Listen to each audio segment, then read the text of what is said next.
This question from Patrick about the bike. I'm wondering about the gear to pack on my bike. Not nutrition, but like the tools and pumps and etc. I keep going back and forth, he says, between saving as much weight as possible and being prepared so I don't get a DNF. Any wisdom on this to share? Thank you in advance. And before we answer that, do you know how much your bike weighs when it's race ready, Wendy? No. I just had mine tuned up. That's why I know my answer pretty quickly. And it was just over 21 pounds. And that was without water bottles. And I think I had my my tire, my tubes and the CO2 and also a tool in the little back area. Other than that, it was just like 21.06 to be exact.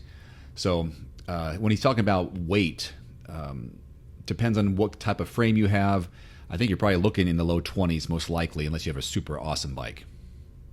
Yeah, I started riding outside again, and I'm riding my 15-year-old road bike. That is super, super light. I need to weigh it because every time I pick it up, I'm like, this is the lightest bike in the world. I don't think anyone has a lighter bike than I do. And this is my road bike, titanium frame. It's 15 years old. It's so light. I love it because it's so light. But anyways, when it comes to being prepared, I'm going to carry more, and the weight doesn't even factor into my mindset.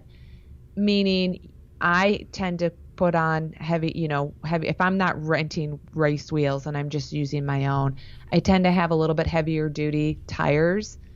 I have tire liners, and I just don't want a flat. And I will carry, at least two tubes, a couple CO2 cartridges in case I blow one and I need extra.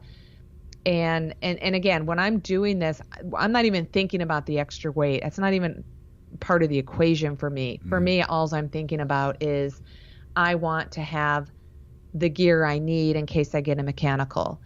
Dave and I used to do Ask Coach Wendy videos, and I, about a week or so ago, I actually posted one of our Ask Coach Wendy videos in our T2 Endurance Facebook group, and we actually discussed this exact topic about what to carry on the bike.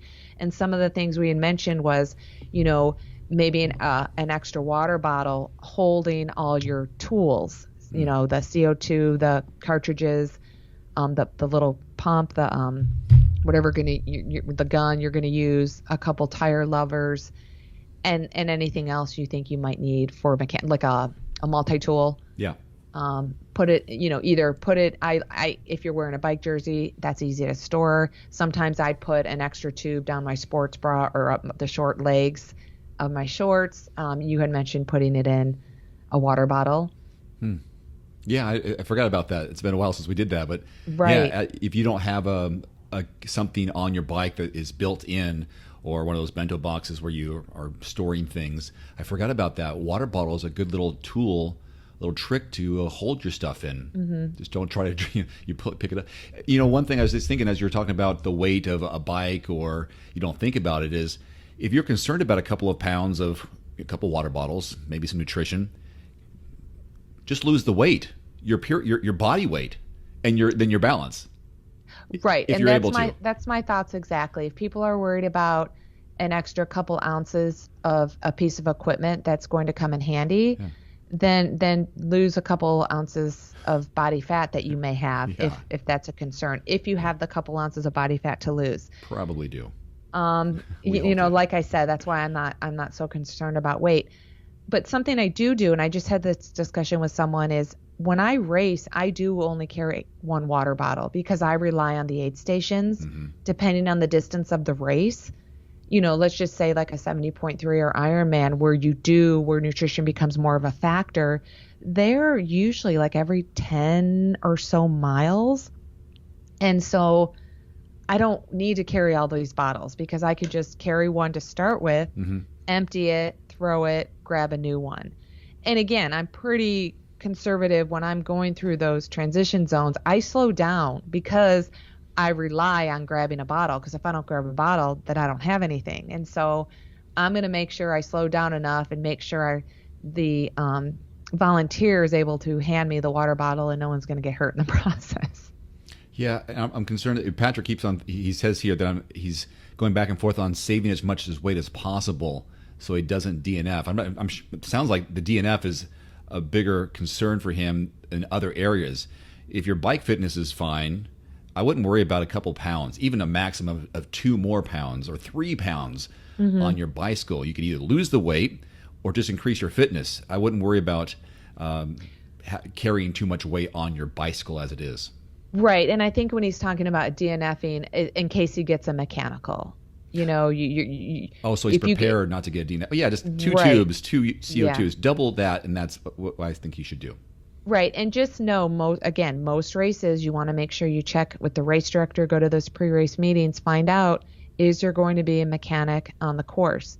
Usually races, the top branded Ironman races, the WTC races do have mechanical support. They have a sponsor, the local bike shop.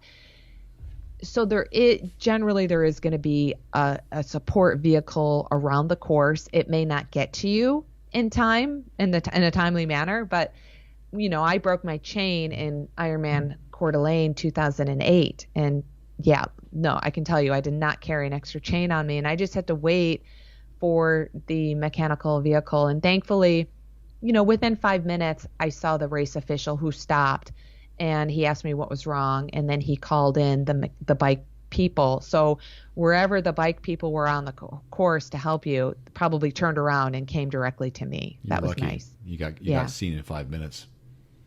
Well, I got seen in 5 minutes, but it was another 25 minutes before I was on the road again.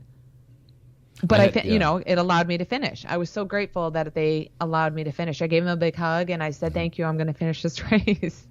Here's another lesson for Patrick and anyone else when it comes to having an extra tube. In Arizona, I had the same type of issue where I had a flat and I had tubes on my bike, but they were short stemmed and I changed to race wheels. And I didn't even think about having to double check my tubes because I've always had tubes, but they were short stem tubes. And so, but my race wheels had dishes, or deep dish. And so it's like I couldn't reach the stem. And I sat there for 15 minutes or so and it was super frustrating because I was having a great bike and luckily someone came up and I had to change out. Maybe I changed a wheel out. I can't remember what it was or whatever. I got help, but it took 15 minutes or so. And I was sitting on the side of the road going, you know, I came all the way down here to Arizona, having a great day. And now I'm stuck. And then I made the mistake, and I've talked about this before, of going too hard to try to make up that 15 minutes. Still had a great bike, but I was way over power, way over heart rate, and I was just trying to make it up, and it was dumb because I was on adrenaline and emotion. But there you go. Think about if you're going to change out race wheels, do you have deep dish? You need longer stems on your tubes. Yeah, and that's a great point. You know, just talking about mechanicals, my first flat tire happened in an Ironman. It was called the 5430 Sports. It was an iron distance race in Boulder, Colorado, 2002. And I got a flat tire. I was leading the race. I got a flat tire at mile 70. I had used wheels that I never used before. I had borrowed deep dish rimmed wheels like you did. Yeah. I had the CO2. I had the tools I needed. I had just never changed them before. So it took me a long time to get that tire off the rim because it was a deep dish rim and I never changed them before. So again, point well taken. Make sure if you haven't never changed a flat before, make sure you change a flat on the wheels that you intend to race with. And so you know how to change a flat on your racing wheels if that's what you're going to use. And then again, in Coeur d'Alene, speaking of, you lost 15 minutes and you tried to make up for it. I didn't, because I have the experience to know I was way ahead of schedule. I was having a great bike. I knew I had 25 minutes to think about the calculations on what I was doing. So I knew I was still in reasonable placing, that I didn't need to go bust out the second half of the bike. I knew I could just get back on my pace, get back on my nutrition plan, hold back, and then just try to not lose any more time. And then just really, it came in handy because I didn't blow up on the bike. I had a really good marathon.